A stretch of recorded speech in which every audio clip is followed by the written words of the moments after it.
Aleluia! Desta vez estarei a compartilhar acerca do tópico que diz a história dos reis e de Judá.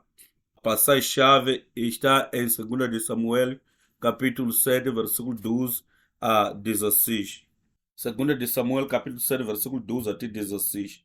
Quando teus dias forem completos e vier a dormir com teus pais, então farei levantar depois de ti um dentre a tua descendência, o qual sairá das tuas entranhas, estabelecerei seu reino. Este edificará uma casa ao meu nome e confirmarei o trono de seu reino para sempre. Eu lhe serei por pai e ele me será por filho. E se vier a transgredir, castigá-lo-ei com vara de homens e com açoite de filhos de homens. Mas a minha benignidade não se apartará dele, como a tirei de Saul, a quem tirei de diante de ti. Porém, a tua casa e o teu reino serão firmados para sempre diante de ti, teu trono será firme para sempre. Esta é a palavra de Deus.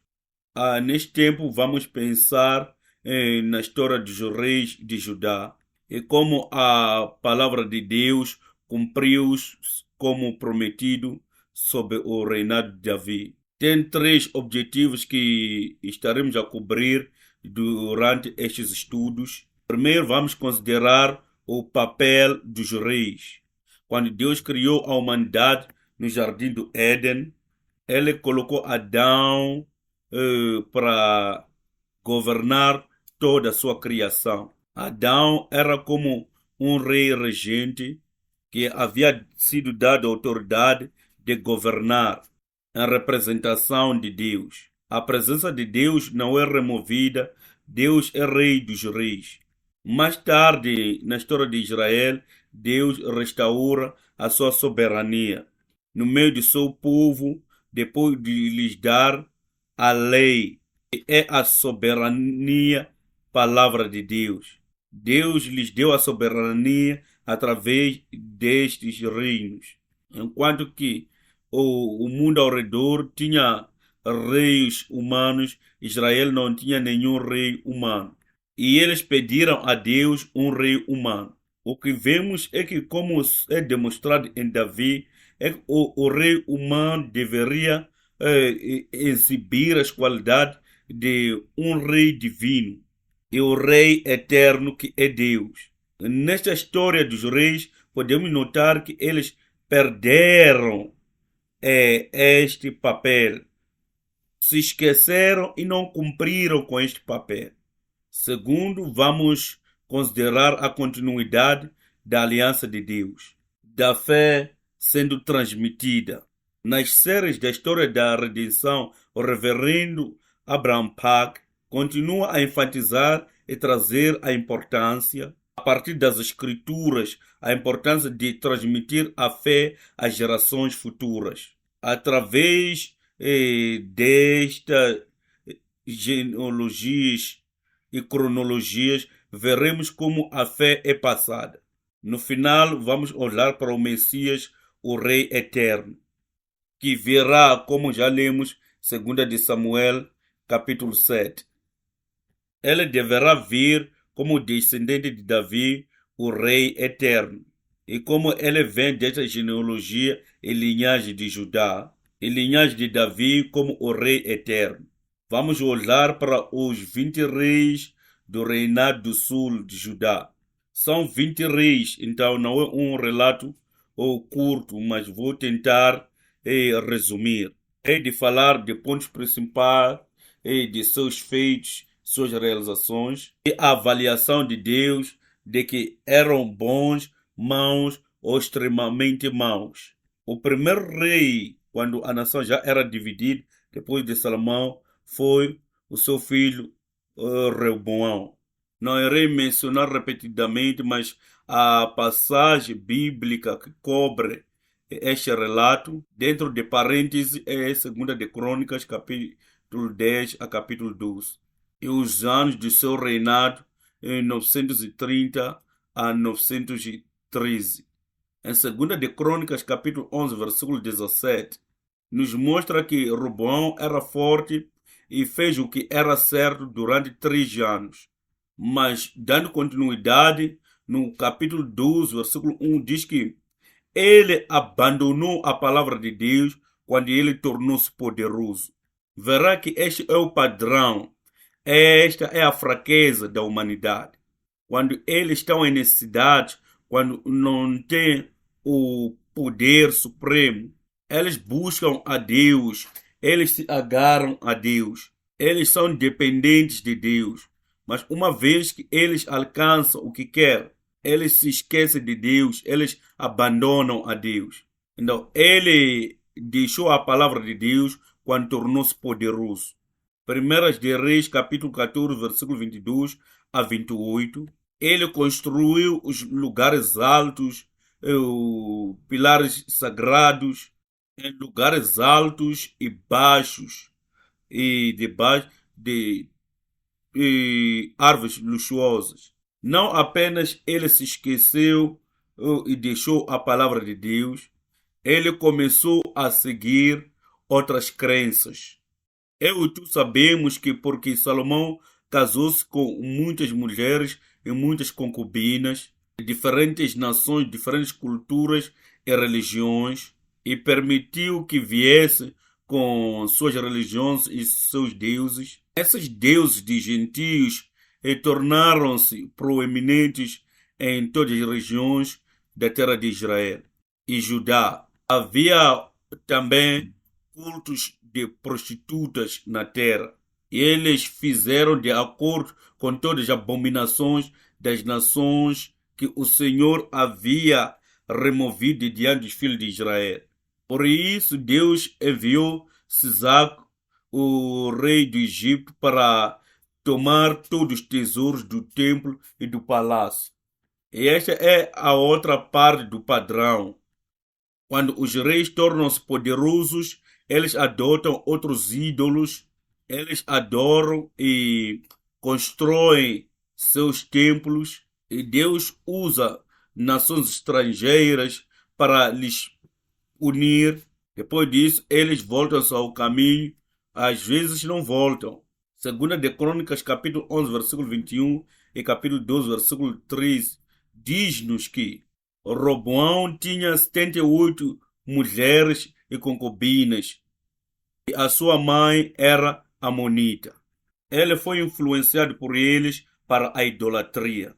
Pela avaliação de Deus, ele era um rei mau. O segundo rei depois de Roboão foi Abia. O relato dele se encontra em 2 de Crônicas, capítulo 3, versículo 1 a 18. Ele reinou a partir de 930 B a 910 a.C. A aliança do Sal permitiu com que ele destruísse 800.000 tropas do norte, com apenas 400.000 no sul. Ele ganhou uma grande vitória. Segunda Crônica, capítulo 3, versículo 21, nos diz: ele tornou-se muito poderoso e tornou-se orgulhoso e não tomou conta da nação. Além disso, ele teve 38 filhos que teve através de 14 esposos que teve e viveu o resto de sua vida nos prazeres da carne.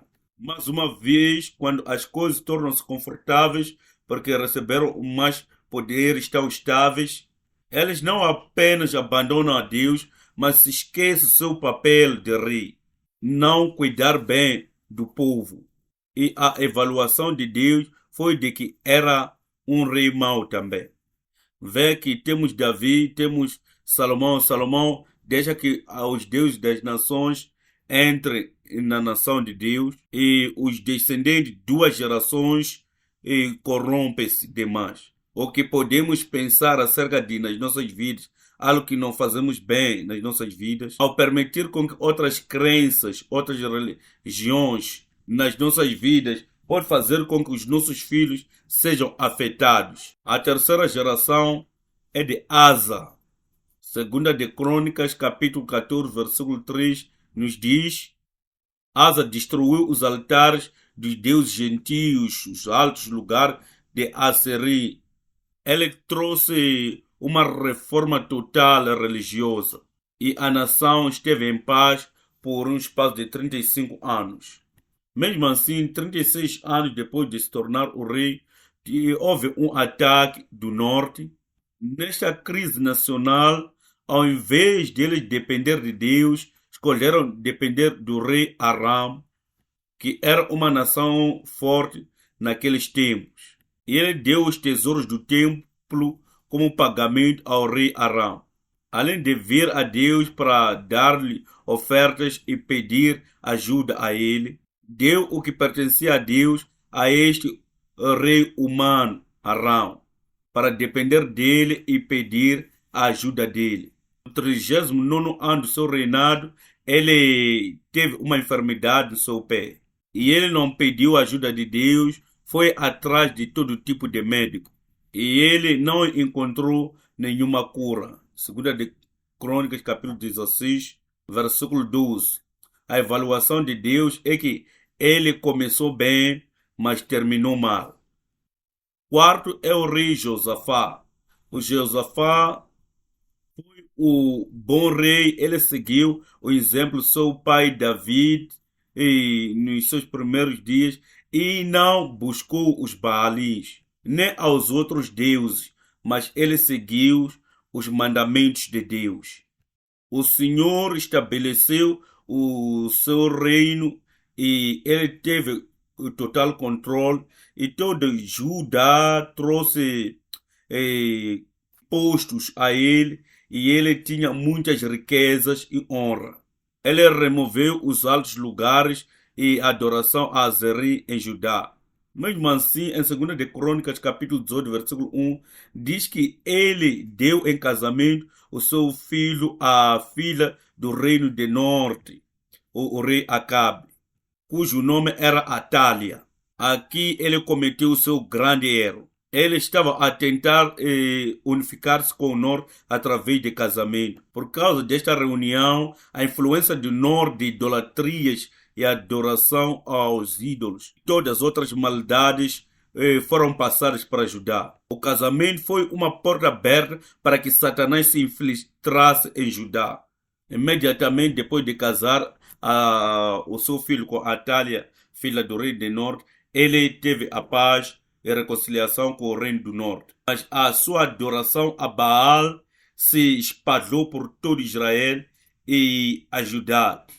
E Judá teve que sofrer essas consequências por mais de 80 anos depois de suas mortes. Mas a avaliação de Deus é de que ele foi um bom rei. O rei Josafá, contrário aos outros reis, não se ensoberbeceu ao se tornar-se poderoso. Não abandonou a Deus. Ele continuou a fazer a obra de Deus. Continuou a ser um bom rei, mesmo que tenha cometido o erro de casar o seu filho com a filha de Acabe, filha de Jezabel. O nome dele era Joram, a quinta geração.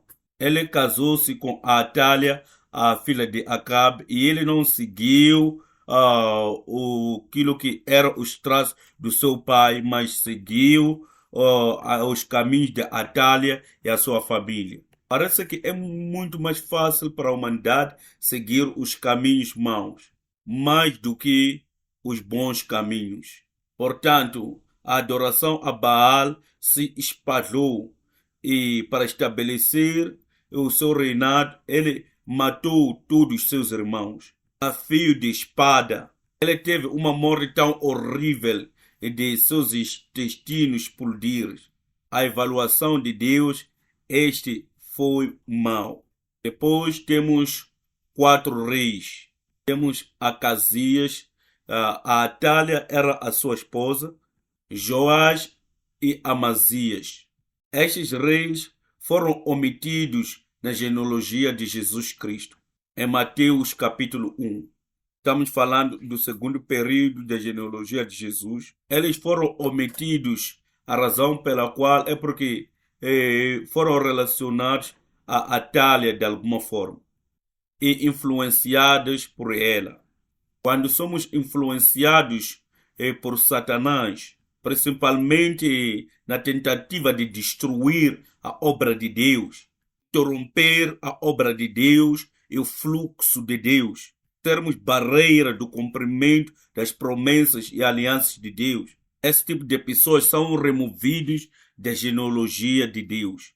Atalha tentou secar o fluxo da semente da descendência de Davi. Satanás estava a usá-la para cortar a linhagem contra a linhagem do Messias, o Rei Eterno. Ela era extremamente malévola e os outros 4 reis eram maus também. O 10º rei é Uzias. Uzias dependeu de Deus e a nação tornou-se poderosa e fortificada. Este é meu pensamento.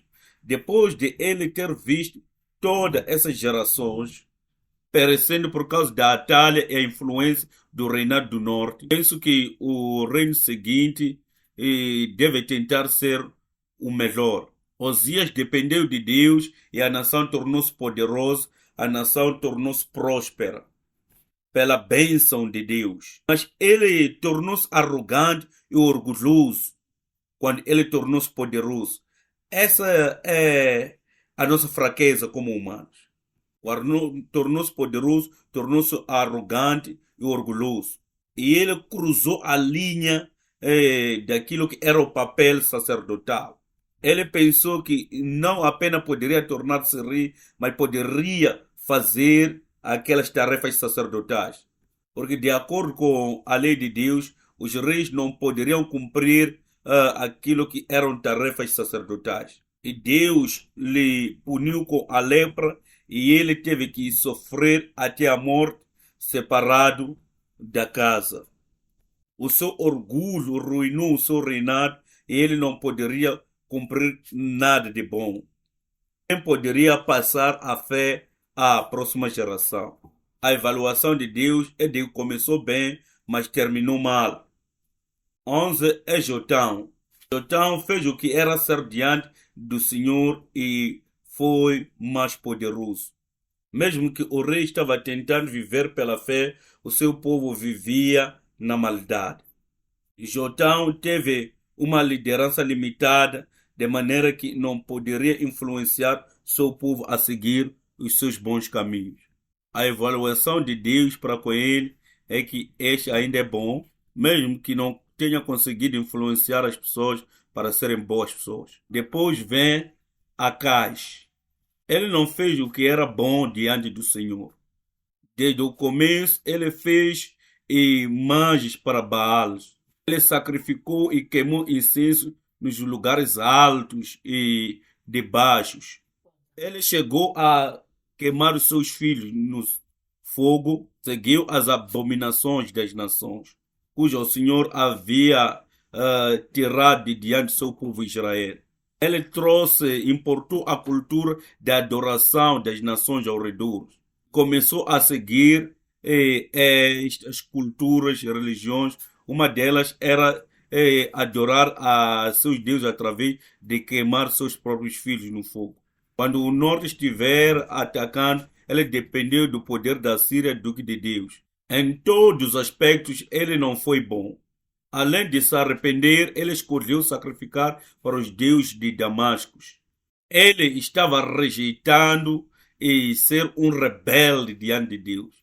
Mesmo quando ele era dado a oportunidade de se arrepender, ele não se arrependia, mas continuava a sacrificar para os deuses dos gentios.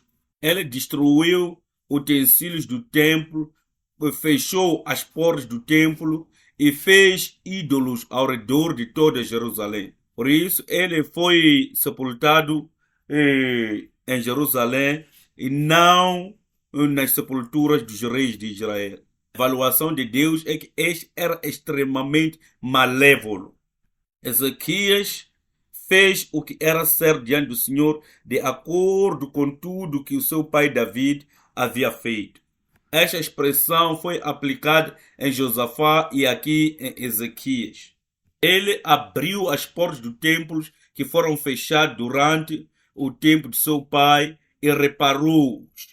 Ele trouxe de volta os sacerdotes e levitas e os reuniu.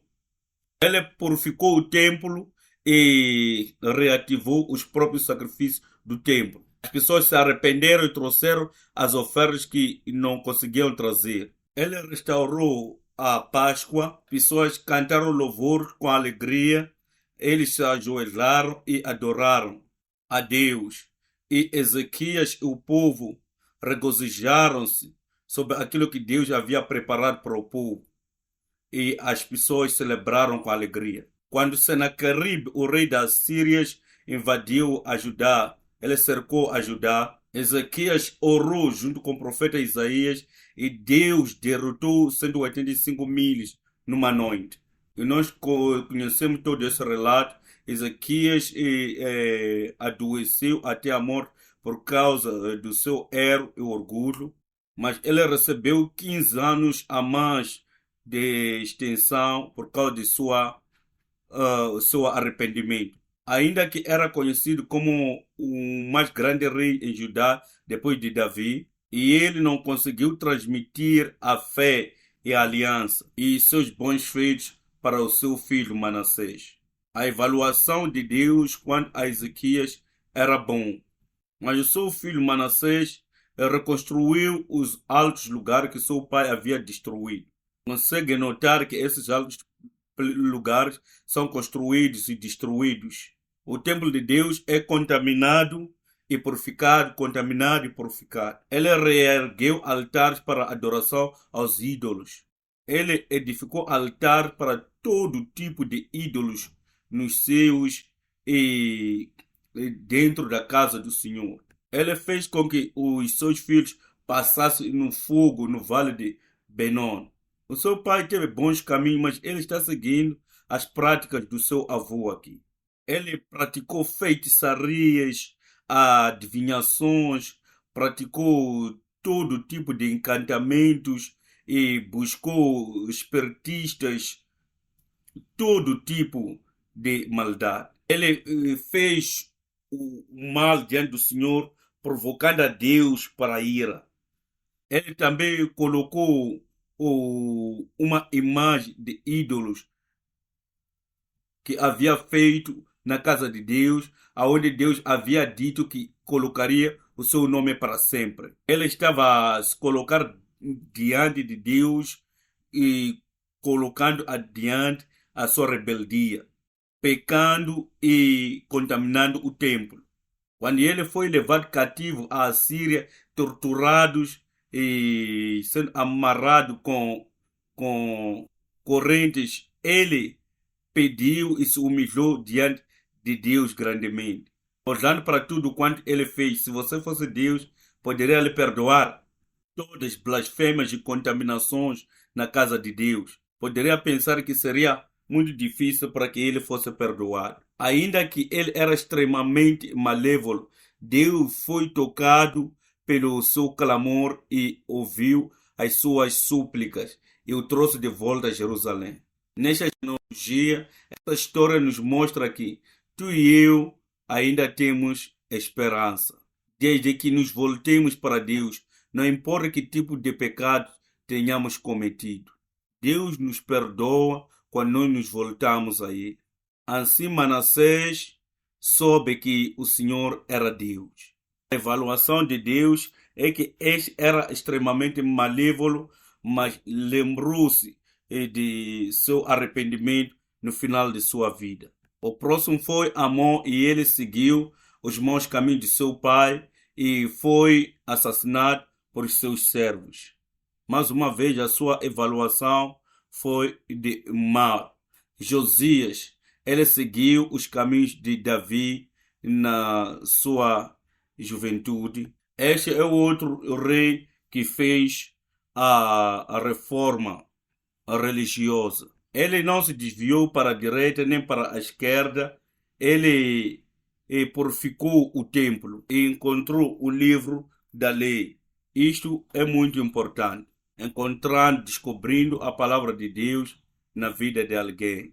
Não apenas numa história como esta, mas na nossa vida também. Uma reforma que começa com este voltar-se para Deus. Isto não apenas afetou a esta geração, mas afetou as gerações que vieram mais tarde.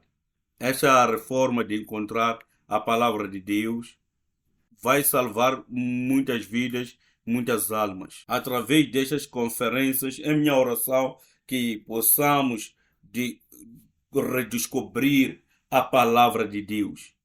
Que os membros da nossa congregação possam encontrar a verdadeira palavra de Deus. Como resultado, ele fez uma grande reforma. É claro que a avaliação de Deus foi de bom.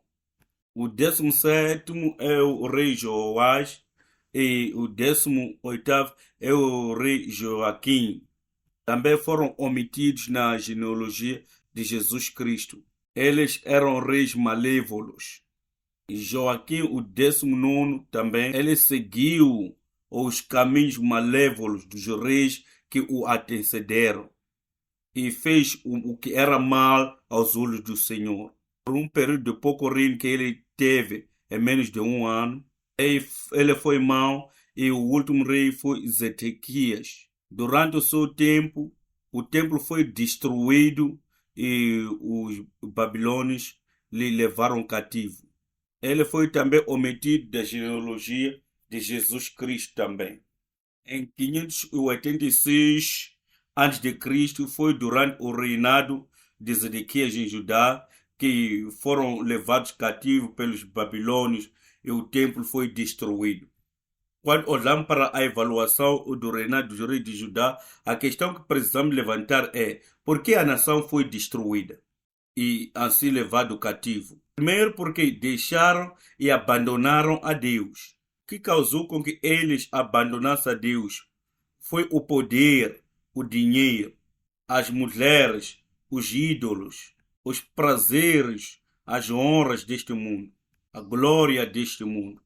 Segundo, eles negligenciaram os mandamentos e as alianças de Deus. Os reinos que são estabelecidos por Deus, o que eles deveriam fazer, como já mencionei no início, deveriam expandir as fronteiras do reino de Deus, trazer as pessoas na nação sob a cobertura do reino de Deus, assim como as suas bênçãos, permitir com que o povo gozasse a alegria e a paz de Deus. Este é o que se esperava dos reis, como fez Davi.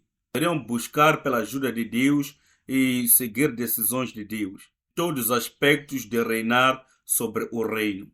Deveriam lembrar-se que são apenas reis que estão reinando sobre o reino de Deus. Eles apenas estão a gerenciar como deveria fazer o Adão. Mesmo assim, eles negligenciaram os mandamentos de Deus e a aliança de Deus. Por isso, eles não conseguiram transmitir a fé e a aliança de Deus. Terceiro, aquilo que era a retidão de Davi não foi transmitida aos seus sucessores. Agora temos um problema. Como é que a linhagem foi capaz de continuar aquilo que é a aliança? Porque a promessa de Deus é de ter o Messias que vai governar eternamente, mas vindo da genealogia de Judá. Olhando para estes reis, são reis malévolos, extremamente maus do que bons. E no final termina com sucessão de reis malévolos. Então, como é que Jesus virá através desta linhagem? Vemos que mesmo esta genealogia não tem como se não perecer, se não for a ajuda de Deus. Vamos olhar para este quadro e a avaliação de Deus. De ver esses nomes dos reis que são bons como Davi, bom como seu pai. São poucos reis que recebem a avaliação de serem como Davi. Eram bons, eram maus, eram extremamente maus. Vamos colocar esses pontos. Como é que se parece quando coloca esses pontos sobre os reis de acordo com a sua avaliação? De acordo com os seus feitos, vamos colocar uma linha. Podemos ver no fundo que aqueles que eram extremamente malévolos foram influenciados pelos reinados do norte. Porque Josafá cometeu o erro de casar seu filho Joram com Atália, que era filha de Jezabel e Acabe. Então ela trouxe os ídolos do reinado do norte. Acabe, Jezabel, Atália aqui, todos quando eram relacionados a eles eram mau ou extremamente mau. Então, como é que foi salvo essa linhagem? Através da aliança davídica que foi dado a esta linhagem, como lemos 2 Samuel capítulo 7, versículo 12 a 16. É chamada da lâmpada da aliança. Deus deu esta lâmpada à aliança a Davi. E eventualmente refere-se à luz que Deus iria trazer a esta nação e este povo. O que por último refere-se ao Senhor Jesus Cristo. É a aliança da luz que vem daquilo que é o trono. Deus prometeu a Davi que o seu filho estaria no trono eternamente. Mas assim, o seu filho Salomão não esteve no trono por eternidade. Assim estava falando e profetizando acerca de Jesus Cristo, o Rei eterno. Vamos olhar para os lugares e tempos quando os reis eram maus. Quando eles estavam perecendo, o que Deus lhes deu? Aqui, durante o tempo de Roboão, Deus reitera, lhes lembra acerca da aliança da lâmpada. 1 de Reis, capítulo 11, versículo 36.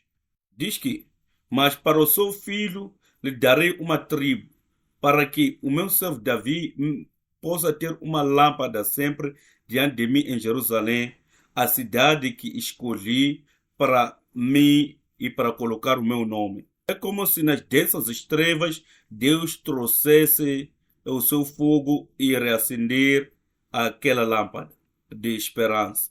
E outro lugar é durante o tempo de Abias. 1 de Reis, capítulo 15, versículo 4. Mas por causa de Davi, o Senhor deu-lhes uma lâmpada em Jerusalém para levantar o seu filho depois dele e estabelecer a Jerusalém. Mais uma vez, Deus traz uma lâmpada, ele faz lembrar, trazendo a luz nas densas trevas. E depois disso, nota como é que a próxima geração torna-se bom. É apenas a graça de Deus que permitiu com que eles fossem restaurados. A lâmpada de Deus. No tempo de grande malidade, 2 Crônicas, capítulo 21, versículo 7, diz que, mas o Senhor não estava pronto para destruir a casa de Davi por causa da aliança que ele havia feito com Davi e como ele havia prometido uma lâmpada a ele e a seus filhos para sempre. Deus lembra-se de sua aliança, faz lembrar ao seu povo. Ele diz que não são destruídos porque eu prometi dar uma lâmpada a ele e a seus filhos para sempre. Lembra-se que Acais foi ele que tirou os utensílios do templo e trouxe a adoração dos ídolos. Estabeleceu os santuários dos ídolos. Durante esse tempo, Deus deu uma lembrança específica.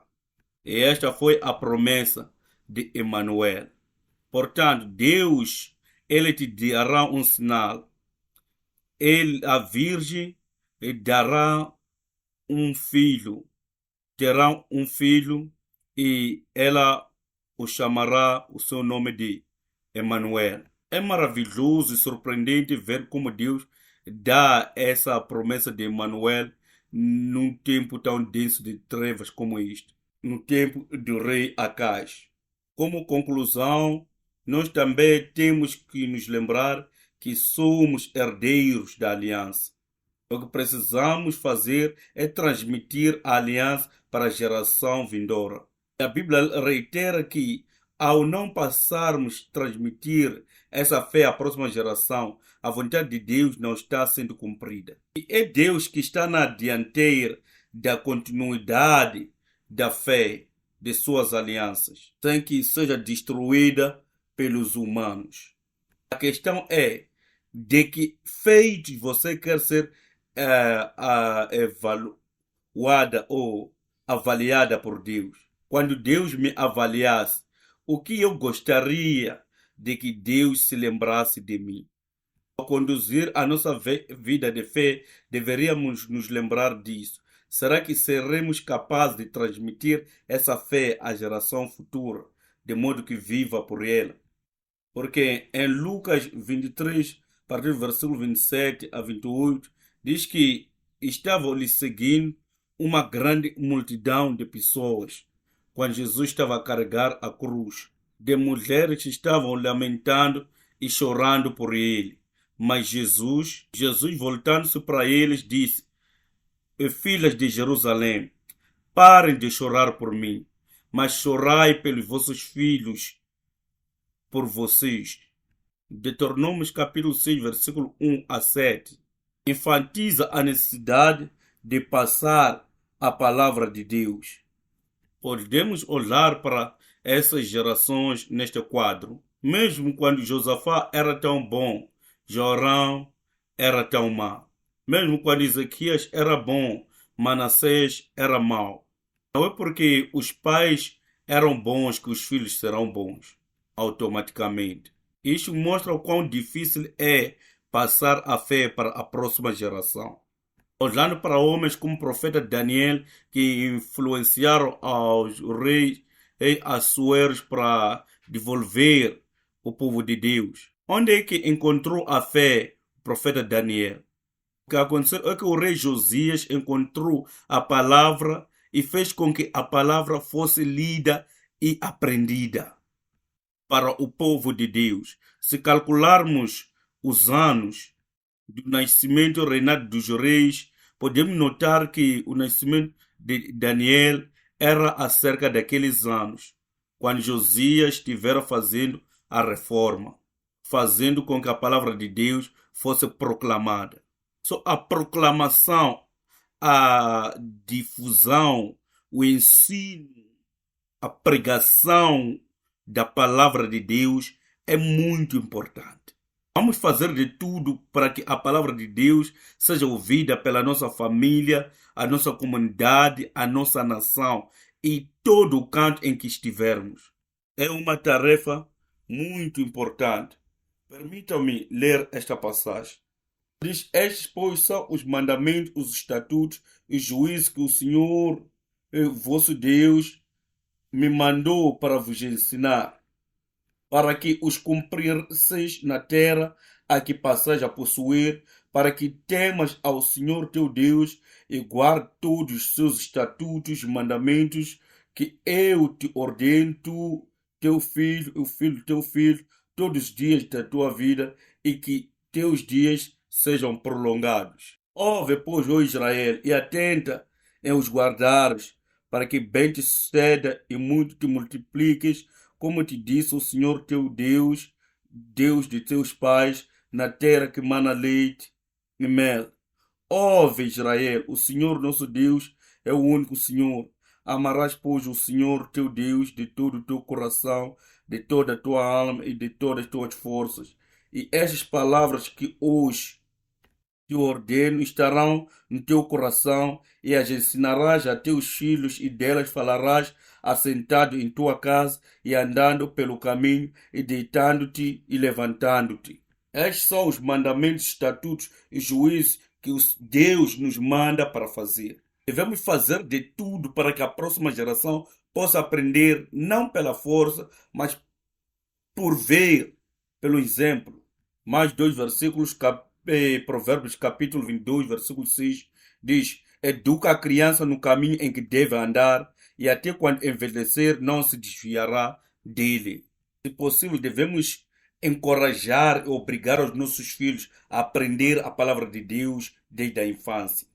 2 de Timóteo 3, versículo 15, e que desde a tua meninice sabe as sagradas escrituras, que podem fazer-te sábio para a salvação, pela fé que há em Cristo Jesus.